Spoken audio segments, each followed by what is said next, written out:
The V-Clan collection so far has basically been a hit or a miss on every single clan, but the reveals that we're going to talk about in today's video take things to the bizarre.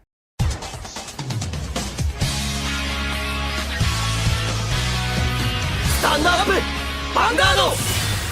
Hey Cardfighters, welcome back to another Cardfight update, and today we're gonna catch up with some V-Clan collection reveals, as so far there are already 3 clans confirmed, but we have to talk about 2 of those, as we're going to cover Murakumo as well as Dark Irregulars in this particular video.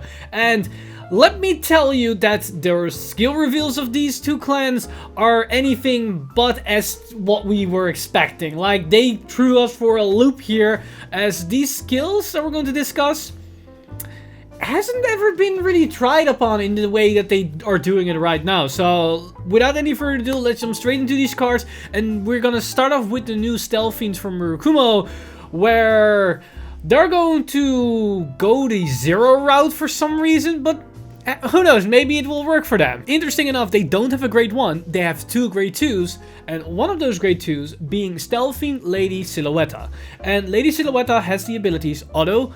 When this unit is placed on the Vanguard circle or Rearguard circle from hand, cost +1, and reveal a grade 2 or less card from your hand. Search your deck for up to 1 card with the same card name as that card revealed for this cost, call to the Rearguard circle and shuffle your deck. So basically, show a card from hand, grab a copy from the deck and call to the field. So you're shadow cloning from your hand. This is actually really powerful, as it allows you to get way more value out of the get-go, because you don't have to call something on the board. It's less susceptible for retire, and you'll always have a target to hit, even if it's a trigger if you need to go that route. Overall, this already looks to be very generic, but this effect where it allows you to call units to the field, which are the same units in your hand, thus saving your hand, is going to be very important for the Stealth Fiend deck, but you're going to understand that in a second. But Lady Silhouetta also has a secondary effect, which is Auto and Rearguard circle. When this unit attack does not hit, put this unit on the bottom of your deck, choose one of your opponent's rearguards and put it on the bottom of their deck. So basically, if you don't hit, you can trade this unit with a unit for your opponent and remove them both from the field. Now, in her case, it's actually really nice because she has an unplace effect, thus allowing you to potentially reload on that unplace effect. And both these skills are pretty generic, so I can definitely see Lady Silhouetta being overall a generic card that can see benefit in whatever type of Murakumo deck you're going to play. So might this deck not be good enough that it's going to see competitive play in this particular deck? It might see some play maybe as a tech choice within Yasue, or maybe in Hyuga or whatever. Maybe it can even see some premium applications because she's pretty good in general sense. But if we take a look at the second grade 2, we can immediately see a 2-card combo that can activate from this, which is Stealth Fiend Flight Sickle. And Flight Sickle has the ability Auto and Rearguard circle once a turn. When this unit attacks, you may have this unit get power plus 5k until the end of the battle. If you do, at the end of the battle, put this unit on the bottom of your deck. And if it was placed by a card's ability this turn, draw a card. So this effectively is a solid 14k attacker that does disappear, but if you can superior call it via a effect, you can somewhat negate the minus because you draw into a new card. And this is actually a really nice combo play with Lady Silhouetta, because if you accidentally draw into a Flight Sickle, usually with Murakumo you cannot superior call from hand and that kind of shenanigans. So being able to use that copy in hand as the catalyst to superior calling multiple copies from deck, thus fueling the other Flight Sickles, is a really nice combination with Lady Silhouetta. But it also is very important for the new Stealth Fiend deck, because its ability to remove itself from the field during the battle phase and allowing you to draw potentially a card back into your hand for it removing from the field is going to come up with the new Hyuga grade 3. So let's take a look at that new grade 3 to understand what this card's role in the deck actually is. So the new grade 3 for Murakumo is Stealth Fiend Chief Nura Hyuga. And Hyuga has the ability act on Vanguard circle once a turn, cost +1. Look at the 5 cards from the top of your deck, choose up to 1 card with Stealth Fiend in its card name from among them, call to the Rearguard circle and shuffle your deck. Then, if your opponent's Vanguard is grade 3 or greater, this unit gets drive +1 until the end of your turn for every 2 of your rearguards with Stealth Fiend in their different card names. So this can grab you any Stealth Fiend from the top 5 cards, which is pretty decent, as you can get a lot of good value within those top 5, as we have the grade 2s that we just talked about. Both the original Shiryuki support cards are stealthy, so we can fetch those. And there are a couple of lingering grade 3s and grade 2s. And both the grade 1 perfect guards are stealthy, but honestly, it's not that great to call them to the field. But as soon as you can get a lot of drive checks, if you can flood the board with all different names, you might want to run those grade 1 perfect guards with a stealthy name just for the sake of fulfilling this condition. And you definitely want to play those in hindsight with a second skill of this card, but we get there in a second.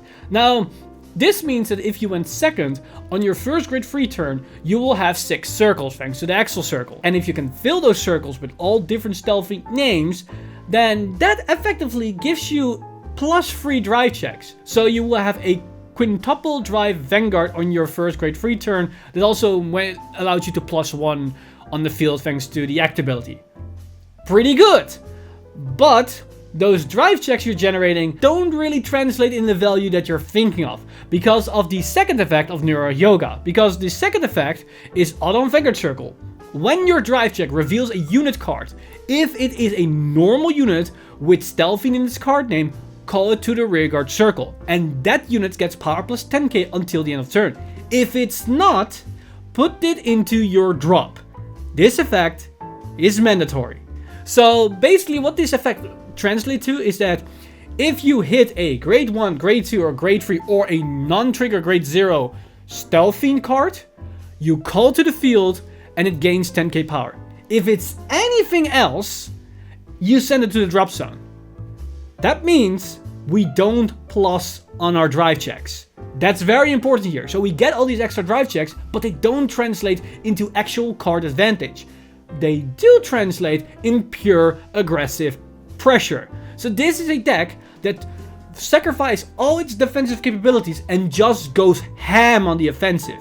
Now, as I stated before, there are some cards that do compensate the lack of shield value here. We have the grade 2 Silhouette, which allows us to superior call units with the same card in our hand, so we don't have to sacrifice cards in our hand in the early game, thus preserving our shield. And we have the Flight Sickle, which basically compensates for it being called to the field during the drive check to then immediately go back to the deck and then draw a new card, which is basically a delay on the drive check.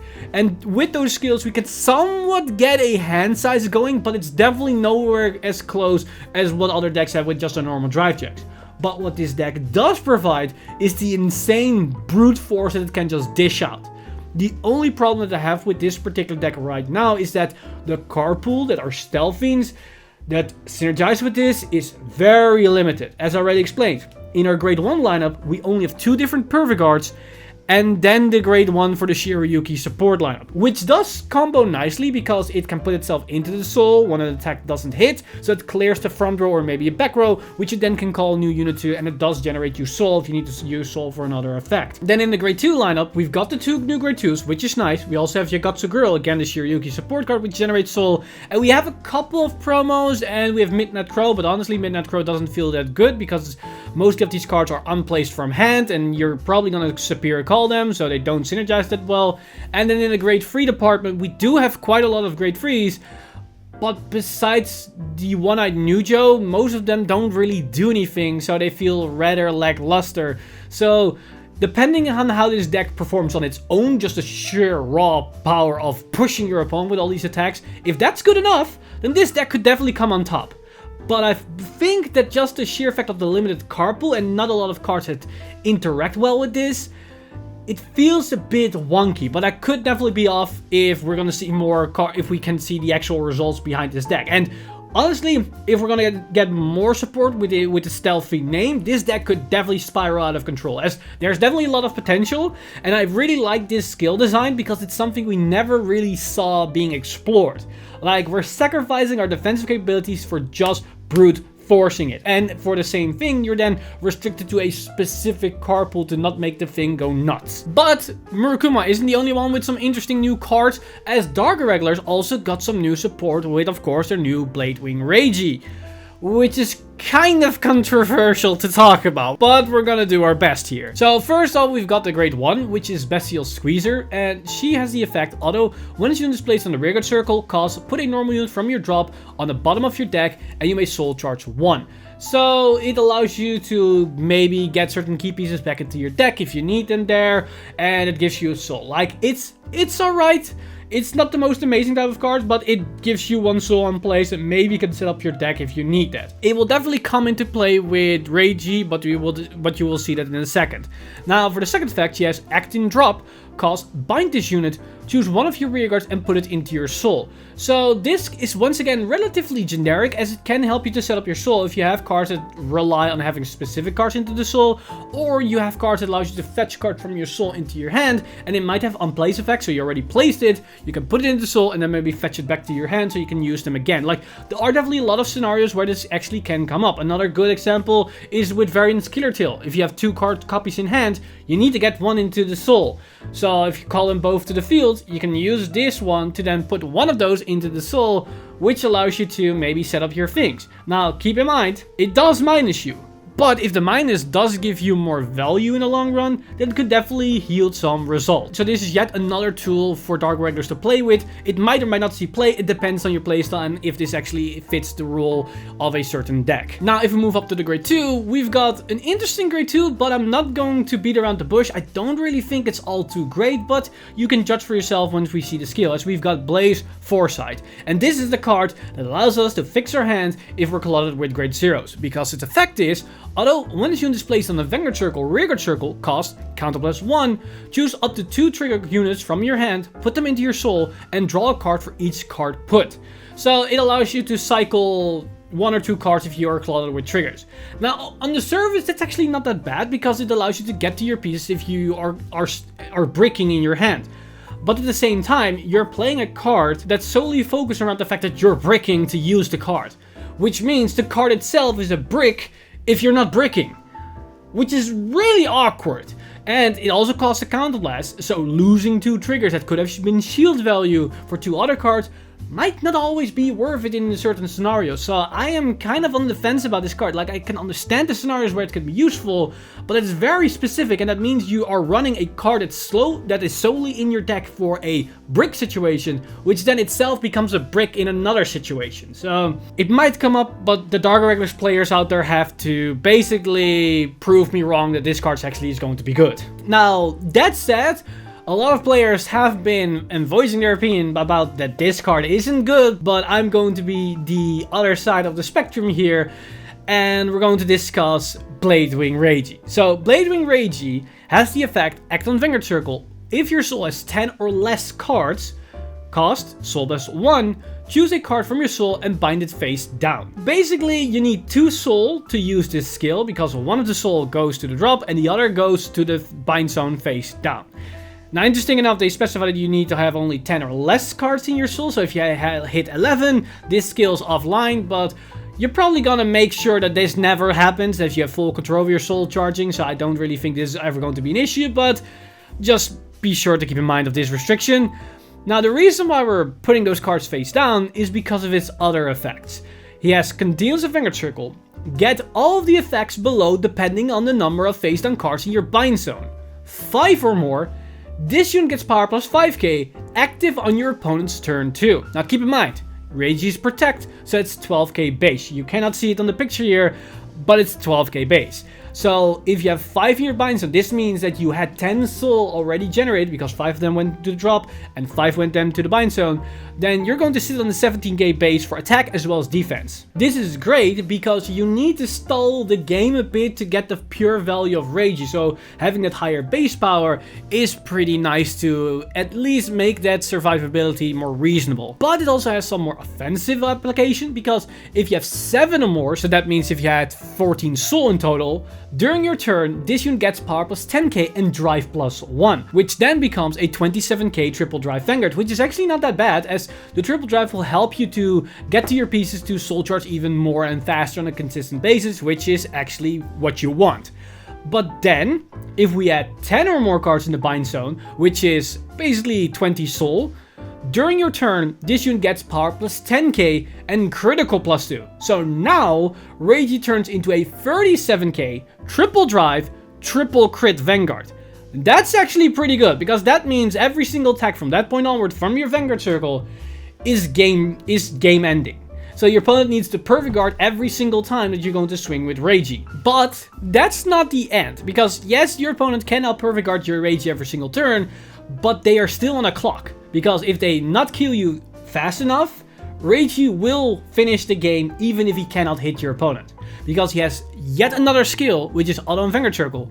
When this unit attacks, if your bind zone has 15 or more face down cards, which is equal to basically soul charging 30 cards, choose one of your opponent's Vanguards and deal 2 damage. This does not look at your opponent's damage. So if your opponent's at 4, you're going to deal them the 5th and 6th damage and win the game on the spot once you resolve this skill. Now the thing of why a lot of players are disappointed with Reiji, at least I assume one of those things being that it works with the bind zone and the fact that it needs to soul charge 30 cards in total. That's a lot of soul, and it will probably mean you're going to deck out. Because you have 50 cards in deck, you're going to have a couple of cards in hand, a couple are in your drop zone, especially since you're going to soul blast 15. You have a couple of cards in the field, your Vanguard rides as well. It basically translates that to that 30 soul is almost impossible to generate if you're also going to calculate the damage you're going to take. And the fact that the cards that need to be in the bind zone need to be face down. And Dark Irregulars had cards that bound themselves. We even saw it with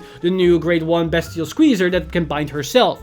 But all those cards bind themselves face up, so they don't interact with Reiji. Now the thing here is that the 30 soul might not be as big of an issue depending on how the deck will play out, because we have cards within Dark Irregulars that can put themselves back to the deck, and that's the direction you need to take, where it allows you to put your cards from the drop which is soul blasted with Reiji and shuffle them back to the deck as consistently as possible to keep your deck at a healthy deck size, and then allow you to slowly work your way to generating more soul to get to that 15 soul requirement.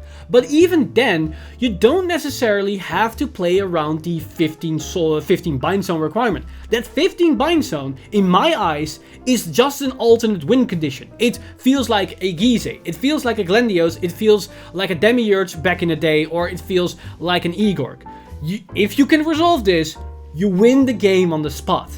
And they need to make this skill very hard to attain, because if this was easy to do, shooting 2 damage is game breaking. Like, every time that we see a card that can deal damage without any restriction, there's an outcry because it's too broken, because it's so unfair. This is insane that you can deal 2 damage, so I'm completely fine with it being the way that it is. Now, the continuous effect and how it works, it can be relatively slow, but Reiji feels more like not a typical Dark Irregulars boss unit. It really feels like its own separate thing that is a stalwart engine that works towards a specific win condition. And personally, I like this for 3 major reasons. 1, it's finally an actual alternate win condition that makes sense, and I'm all for having alternate win condition within Vanguard so we can play the game differently than just pure aggro. 2, it's finally something different within Dark Irregulars, because Dark Irregulars boss units, to me, felt always very samey. It's always just random soul charging, get to a certain number, and then just do something. It can be multi-attack, it can gain power, it can maybe be retire, but it's always you ramp soul, you do something, and you hope to win the game by doing that. So your deck is always relatively the same, even if you switch from one boss unit to the other, because you're basically doing the same thing. Reiji finally feels actually something different. Yes, you're ramping up soul, but it's in a very stall, control heavy focus where you're trying to just survive instead of just pushing for a game and then go for that alternate win condition, which allows you to play with different cards you wouldn't really use in other decks. And then for the third thing, and this comes also in that stall tactic / alternate win condition, to me, this feels like a throwback to the original G-era Bladewing deck with Sullivan and T-Bolt. Sullivan and T-Bolt within the G-era, at least the way that I played the deck, was super stall, where you just wall up, and just basically went for deck out. Deck out was your alternate win condition, and if your opponent could not keep up in the long run, you maybe could kill them with 6 damage because you just kept on walling up, and at some point they will run out of resources, whereas you will have infinite counterblast, infinite soul blast, and almost infinite shield. This really feels like that, but instead of just pure walling up and just waiting until your opponent runs out of resources. This works to that 2 damage win condition and just wins it on the spot once you hit that damage. Because probably on that point where you're going to finally hit that 2 damage, your opponent will probably be at 4 or 5, and that will be game ending. So I can understand why a lot of players aren't as happy about this card, because yes, I'm not gonna make it like Always Sunny in Planet Cray.